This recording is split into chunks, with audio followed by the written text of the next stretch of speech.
Hello, what's up guys, for today's video guys, meron po akong isi-share sa inyo na tips ngayon guys, website kung saan pwede tayo mag-apply dito as an virtual assistant. So marami po sila mga choices na pagpipilian, mga data entry, ganyan. So yung lugar niya is dito lang sa Pilipinas. So ang website nito ay sa ibang bansa pero mayroon silang partners dito sa Philippines.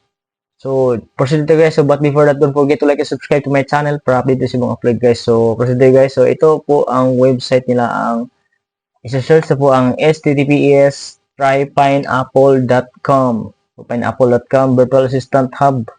So, ito po makikita po natin ito sa itong website nila. Ito po yung website nila. Ito po yung solution. So, solution are virtual assistants. So, business virtual assistant, multimedia virtual assistant, legal virtual assistant, in real articles, yan, pwede nyo basahin na lahat yan guys.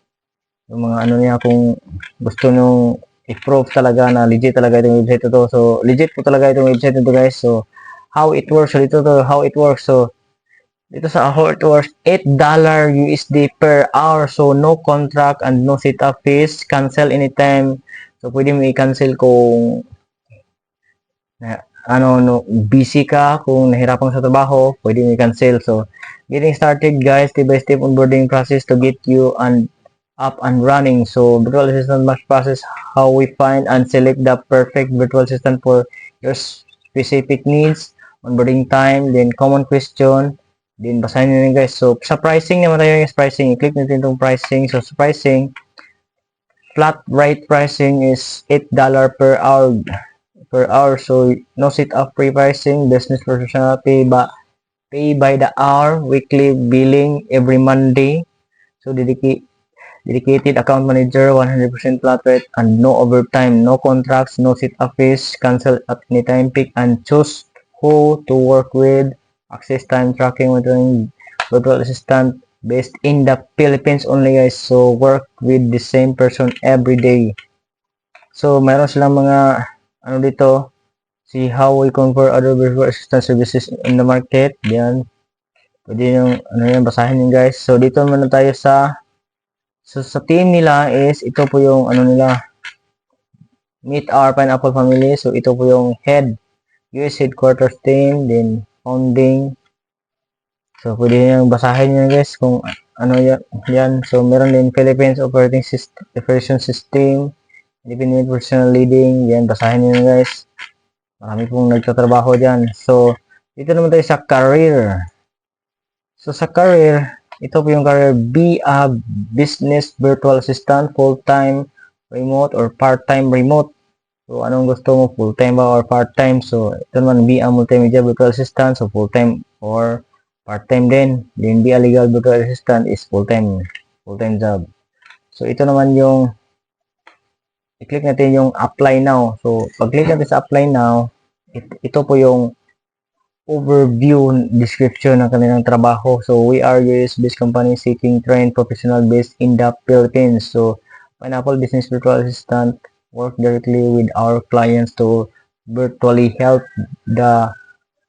with their business office needs. Our business virtual assistant then work with a small business in USA. So, basahin natin yan. So, ito yung responsibilities may include or mix of the fit. So, administrative task, customer service, phone, email, chat, video, accounting, bookkeeping, sales and marketing, copywriting, research, product listing, appointment setting, and calendar management, data entry, and management, lead generation, recruiting, staffing, phone calls.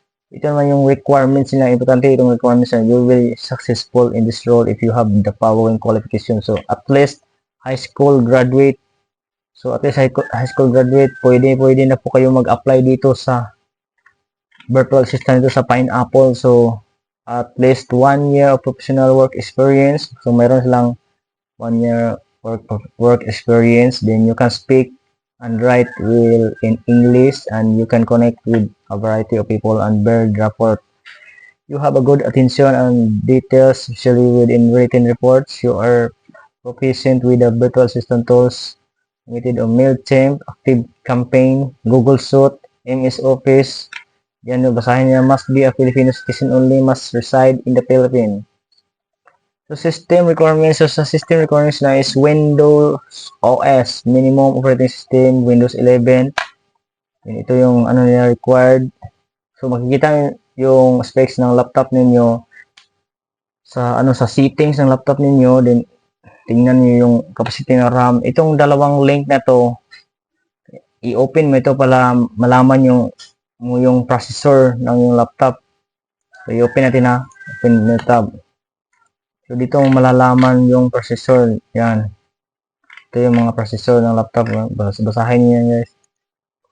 So basahin niyo yan. Then memory is 8 GB RAM. So medyo malaki talaga yung ano nila 8 GB RAM. Internet at least 10 Mbps. DSL fiber LTE allowed only as a backup. So recommended is operating system Windows 11 Pro 64-bit. Genuine license required CPU Intel Core i5 or i7 to 8 Gen or newer. AMD Ryzen 5 to 3000 series or newer. Memory is 16 GB RAM. Storage is 128 GB SSD or higher. Internet at least 20 Mbps wired. This is fiber. So minimum operating system yan guys. So mayroon silang Mac OS, meron ring Windows. Yan yung mga requirements lang guys. Then, apply this for this job. So, ito na sa application. So, ito na yung application nila. Kung mayroon kayong resume na nilagay, pwede din dito i-import mo yung resume. So, ito yung personal information, first name, last name, email. So, yung email niya is dapat yung email na ginagamit nyo, active email. So, mayroon din active phone number na ginamit nyo, address, then photo is optional. Pwede yung hindi lagyan na photo, resume. Ito ano mo ito yung resume, then details. Is this your first application with us? If no, please follow the guides. Then yan guys, then are you a former trainee or virtual assistant of Pineapple? Sagutan niyo guys kung first time niyo pang mag-apply ito sa Pineapple. So no. How did you hear about us? Then mayroong selection niyo guys, yan. Pili na kayo guys yan. Who referred to your Pineapple? So pwede nyo lagyan dyan na nag-research on YouTube or saan nyo nakita yung Pineapple. So are you currently employed? Then none or employed ka na ba? So are you looking for a full-time or part-time? So part-time lang yung ano rin guys. Kung gusto nyo full-time, pwede rin full-time. How many months of BPO experience? So kung mayroon kang experience sa BPO, lagyan nyo guys. Kung wala, none. So how many months of virtual assistant freelance work experience do you have? So kung mayroon kang experience sa virtual assistant sa past na sa previous na experience mo, ilagay mo dito kung ilang months. Kung wala, none. So if you have a freelance virtual assistant experience, ito, lagyan mo yun guys. What is your highest education attainment? So, pwede yung high school graduate or college level, undergrad. Pwede yung lagyan nyo guys. Please indicate your college person degree, then are you enrolled in school, then please provide your Facebook link. So Facebook link, makikita nyo sa home, then sa baba mayroong link din sa baba. So i-copy nyo, then i-paste nyo dito. Are you located in the Philippines? Siyempre yes. Where are you located in the Philippines? I-state nyo yung address, then can you speak English language, then are you amenable to working and supporting clients? Then no. Then do you have a webcam or headset? So madali yung webcam or headset.